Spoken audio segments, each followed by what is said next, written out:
It knows your insecurities. It knows your deep, dark lies. And it starts to push you away from that shit. It pushes you in a direction that is comfortable. The mind controls everything. The biggest drug, it's not cocaine, it's not heroin, it's fame. Anything you want, everything you want, it's a thing. It depends on what your version of success is. Like, can these people live a life to be more happy and fulfilled? Yes. If you're gonna do it, do it.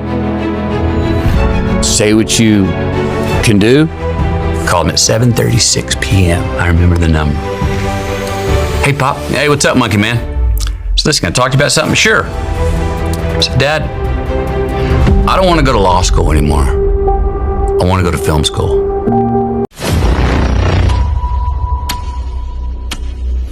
So what is the governor and how do we strip it out of our lives? I believe that most human beings are only living at about 40% of their capability. So the mind has a governor, like a car. If you're driving a car and the car has a governor on it, the car may say 130 miles an hour, but the governor's set for 91. Once that governor sets in, you get to 91, that car starts doing this. The car wants to go. The car wants to go, but that fucking factory said, we're not going past 91. We have a factory, a nice governor in our brain, and it's a survival mechanism. It protects us from pain and suffering. The second we feel that shit, our mind says, oh no, this isn't fun. We should back off. We should sit down, find something more comfortable. And there's something about the mind. The mind has the tactical advantage over you at all times. At all times of your life, the mind has a tactical advantage over you. Why is that? It knows what you're afraid of. It knows your insecurities. It knows your deep, dark lies. And it starts to push you away from that shit. It pushes you in a direction that is comfortable. The mind controls everything.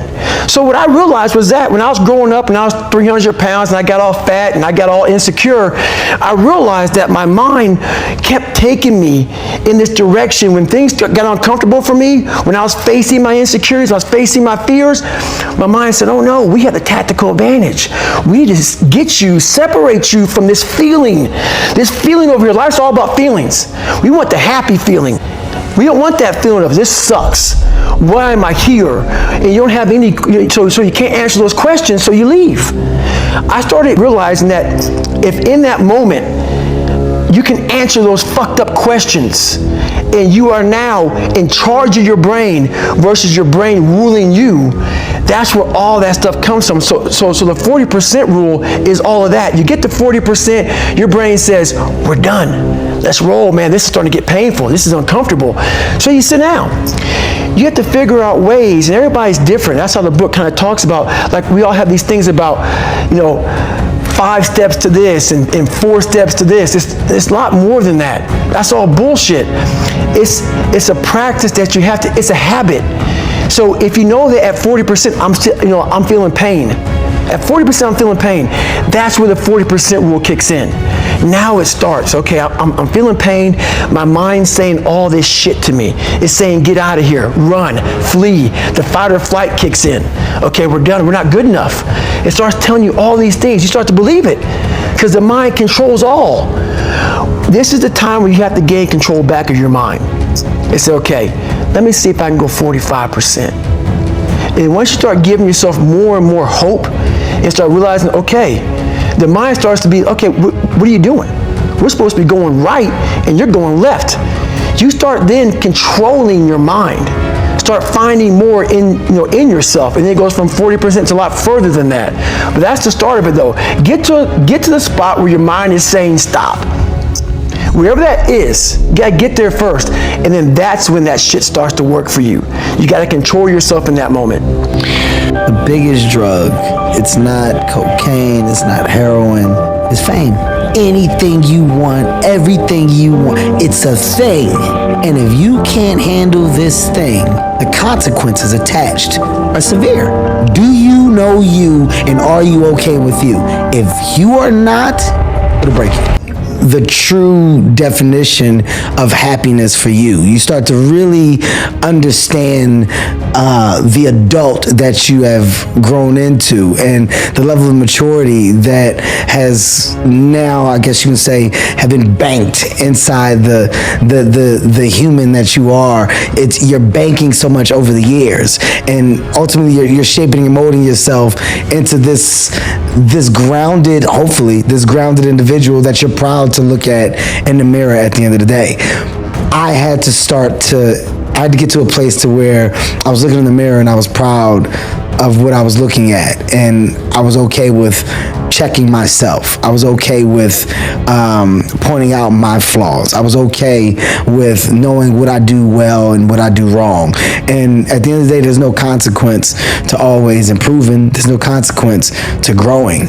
You're in a time now where people almost frown upon the world of growth. I embrace that. I embrace the world of correction. So the monsters and the world of how to tame them came from me understanding the different levels of monsters that have presented themselves to me over the years, and me getting them to a point to where I put them in a place where I can control them. They're still there. They can rear their heads, but I can say, sit down. That's not necessary. That's not needed. And I can tell when one is trying to take me back to a place of old. But at the age 43, it's exciting to know that I've grown from so much, and you know, the world of want is significantly different than what it once was. Immediately the next thought after that is, oh fuck, I now need to do it again, but better.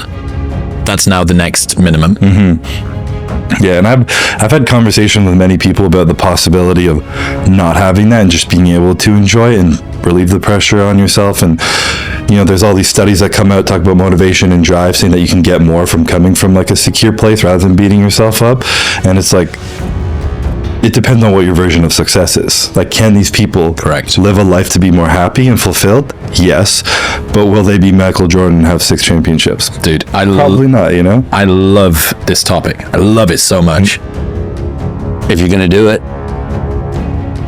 do it. Say what you can do what you say. If you can't do it, don't say you can do it. Don't over leverage yourself. Don't over leverage a decision and then jump in and kind of dip a toe. I think I'll try it out. No, think if you're going to try it out beforehand, but when it's time to go, dive. Finish it. Find out. Come out the other side. Don't leave it and go, ooh, if I just would have, That keeps me up at night. I think it keeps a lot of us up at night. When you half-ass something and you just don't know whether you failed or succeeded, got what you want or didn't get what you want. Finding out and looking in the mirror and going, I didn't half-ass it. I went all the way. I found out, and that ain't for me. Or I found out, and you damn right that is for me. That's a great place to get to. Called him at 7:36 p.m. I remember the number. Hey, Pop. Hey, what's up, monkey man? So listen, can I talk to you about something? Sure. I said, Dad, I don't want to go to law school anymore. I want to go to film school. And I'm like, a little bead of sweat starts to go down the back of my neck. I'm like, here it comes.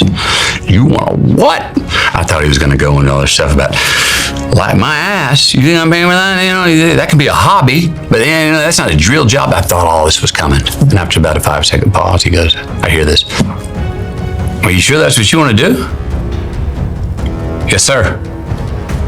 Another long pause. Then I hear, well, don't half-ass it. And I remember just beaming, hopping up, just like, ah! Yes! Launch pad, man. My dad not only said okay, in the way he said don't half-ass it was also, okay, let's go, big boy. Own that shit. Get some leverage, get some horsepower behind where you're going. Go do it. Now remember to this day, and I've learned this later, I think, from becoming a father, part of what I believe happened to him and why he said that to me that way on that call was the way that I asked him, how I wasn't really asking, was I? I don't want to go to law school, Dad. I want to go to film school. I didn't stutter. He heard his son saying, this is what I want to do. And What I think happened to him in that moment is what I think any father, any parent loves, is you raise your kids in a certain way and you give them a guideline, a ladder to climb, and here's the guidelines. If you do it this way, you're most likely going to have some success in life and it'll work out for you. And then when we do it that way, we can be proud parents. But what do we really want to happen when our kids are out of the house and they're on their own? We kind of want them to call one day and go, I'm breaking out. I'm going my own way. I'm going my own way. And as a parent, we go, as much as it may scare us, we're going, yes. I gave my kid the confidence and the courage and the foundation to say they're going to go their own way. And in a way, I think every parent honors and loves that moment. And I heard my dad, when he didn't hear me stutter, when he heard me directly say what I said, and I wasn't really asking him, even though I was, out of respect, asking him. The way I said it, I wasn't asking him. And I think he felt that. And don't half-ass it. Don't half-ass it.